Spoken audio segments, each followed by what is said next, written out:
Well, should you or shouldn't you? That is the question. So today on the Freedom Strategy, I'm going to talk about downsizing a house. It's a big decision and there are lots of things to consider. So today, let's go over the top 10 tips for downsizing a house. So these 10 tips are going to cover everything from sort of philosophically why you would or wouldn't want to downsize your house to some very practical tips. Number one, why do you want to downsize? It is really important for you and your spouse or partner or whoever's making this decision with you to truly think about, why do you want to downsize? Is it to save money?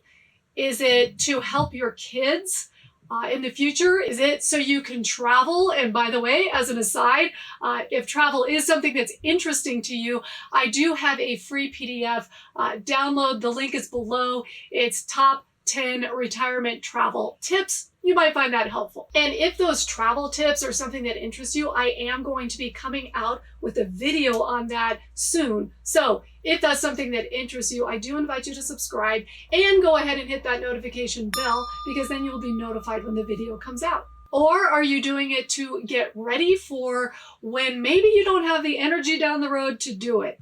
There are a lot of reasons people downsize. And I will tell you, I know, because we've done it multiple times. We went from a 5,000 square foot house all the way down to this 200 square foot Airstream, which we absolutely love. So trust me when I tell you, I know what it's like to downsize. Now, the reason that you want to know your why is because during the process of downsizing, it can get difficult. It can get physically difficult. It can get emotionally difficult. So you really always want to be able to pull back in your brain and say, wait a minute, step back. Why am I doing this? One of the big reasons is to help your children. Trust me, I just went through this. My father passed away a few months ago, and he left a big house with so much stuff. And it was really difficult on us, his children. Okay, to be honest, it was the most difficult on my sister because that task fell on to her. But it was really tough to go through rooms and rooms and rooms and shelves and drawers of so much stuff. I can't even begin to tell you how much. So doing it for your children, yes, that is actually a really good reason to downsize your house. So determine for yourself, what is your reason? That's step number one. Now, tip number two, determine if you want to or are willing to put some of your belongings into a storage unit. Now, there are pros and cons to doing this. Cost is an obvious con because, man, they charge as much for storage units, I think, as they do for a house. It's pretty expensive. But also, that's a little bit of kicking the can down the road by just putting all of your stuff in storage. However, there are legitimate reasons to do this. If there are simply things you just can't part with, that's perfectly fine. But decide if you're going to get a storage unit or if you are not. We actually do have a storage unit, although we intended not to.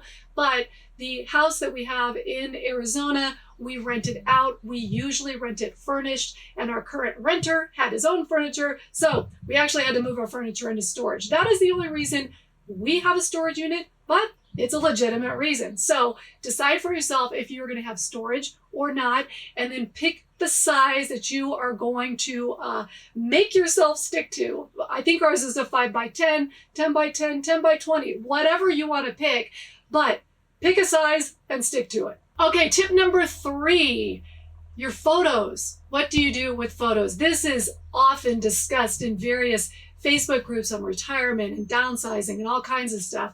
And that's a difficult decision. There are really a few options. One is box them all up and put them in that storage unit we just talked about. Another one is to, and this will take time, curate the photos yourselves, go through it, pick out the ones that are really important and valuable to you. And often those are photos, children, for your children, grandchildren, whatever. Put those in a box and pass them on to your child whose photo box that is. And then they can decide, do they want the photos or not? And then the other option, which takes I think even more time, is you can digitize your photos. It is what we have done with many of our photos, is we've used a photo scanner, which those are very, very fast, and we put them onto a digital hard drive. Now, the ones we particularly like, we move onto a digital photo frame. Usually those are pictures of our vacations, and they make us smile and make us happy, and we like to see them all the time. So that is a great use of photos.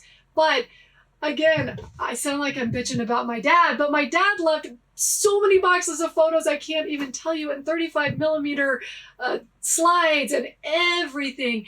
And quite honestly, nobody had time to go through all of that. So please do not burden your children with that task. Go through them yourselves and decide what is worth keeping. My fourth tip is to decide if you want what I call a part-time house. Now, this is one of the reasons that we downsize, is we wanted to be able to have a house that was basically lock and leave for two reasons. One is, if we just wanted to leave, you just can leave and you don't have to worry about needing a gardener or anything like that. But also, maybe use it as a rental, a part-time rental. Now, we also do this with a little cabin that we have. We rent it out part-time. Our goal with that cabin is to spend part of the year of our retirement years at the cabin, but the rest of the time it sits unoccupied, and other people can benefit from that. It's in a wonderful location in northern Arizona, so we just put it on VRBO, Airbnb, and we rent it out. Now, that does take time to manage it and go through making sure you get the right occupants there, but we make enough money doing that to basically pay for the cabin itself. So that is a total win-win. So it is one of the things we determine when deciding to downsize, is what type of house to downsize to. And that was really bad grammar, but that's okay. So have that in mind before you actually do the downsizing process. It will help immensely, because again, that's a secondary goal as to why you want to downsize in the first place. Plus, you can make a little money with it too. And the next tip folds right into what we just talked about. And that tip is, make your house fit your plans, not the other way around. Determine what you want to do with the next phase of your life. We happen to call it our encore. So what is your encore? Go ahead and comment below. What's your encore?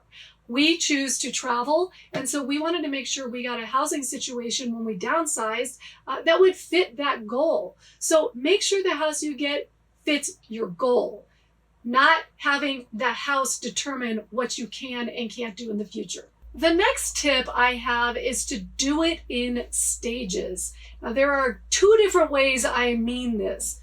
One is kind of what we did, is we went from a 5,000 square foot house to a 2,400 square foot condo, to a 2,000 square foot townhouse, to a boat, a 600 square foot boat, to now a 200 square foot Airstream.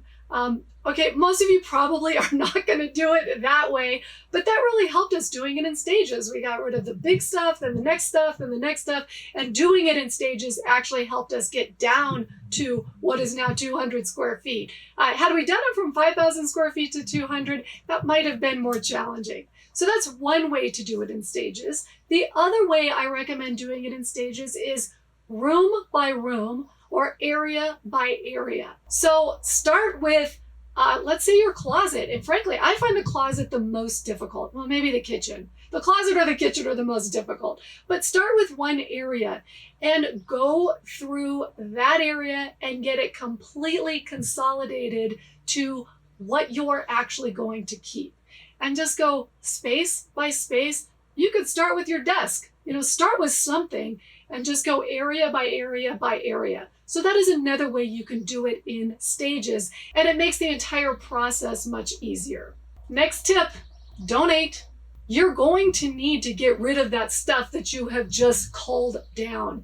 And there's something really nice about donating. Now, you can donate to your friends if they need something that you're getting rid of. You can donate, maybe you have a gardener and you've got extra tools, donate the tools to the gardener. It can make a world of difference in some people's lives. You could also go to a donate center. You can donate to Habitat for Humanity. There are just so many ways to donate the stuff that you want to get rid of, but really other people could use. Plus, it makes you feel good. Now, something that I did when I was doing the multiple times of downsizing we did is I make piles. So the first pile is I am absolutely keeping this because it's very important to me and I use it all the time.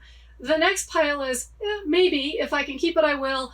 If I have to get rid of it, okay. The third pile is the donate pile that we just talked about. And then the fourth pile is nobody wants that stuff. It's trash. So what I do is in each area that I go through, I set up piles. And as I go through the process, it's interesting to see how things shift. They go from this pile to this pile to this pile to this pile. And it's kind of surprising to see some things that started as the, oh my gosh, I have to have this, I'm not getting rid of it, really do end up in the donate pile. Over the course of going through everything. So that process has really helped me downsize. Now, as you're going through your piles and what will you keep, think about the next place you're going to be. Now, if you know exactly where or what that place is, this part's pretty easy. What I did, for example, when we were moving on to the boat, there is very specific bins and locations where things can go. And it just simply can't go anywhere else. These are the bins that things go into. So I was able to take, okay, I want all of these sweatshirts, and you fold them up and you put them in that bin and you realize I can only keep 5 of these sweatshirts. So that then goes to the donate pile. So if you actually have bins, I also did it for this Airstream. I'll show you a picture if I have one of these rope baskets that all of my clothes had to fit into. So as soon as all of my rope baskets, I knew I had 9 I could fill. As soon as they were full, I was done bringing clothes. So I made sure I kept what I wanted and everything else went to the donate pile. But knowing exactly where your things are going to go makes it a lot easier to get rid of everything that you really can't keep. And my last tip, which loops all the way back to the first one, is keep your eye on the prize. Really, really, when it gets difficult, have a very clear idea in your mind of why you're doing this. And obviously, if you've gotten this far, you're doing this for very legitimate reasons. And don't lose sight of those reasons. Keep your eye on the prize, get the job done, and in the end, reward yourself. Enjoy your new space, whether it's a smaller house or an Airstream or a boat. Enjoy your space, kick back, be happy that you've decluttered everything in your life and you are now in a position to simply enjoy your life without complexity. So those are my top tips for downsizing. I hope you have found it helpful. Please comment down below the purpose of your downsize. Thank you so much for watching The Freedom Strategy, and I will see you next time.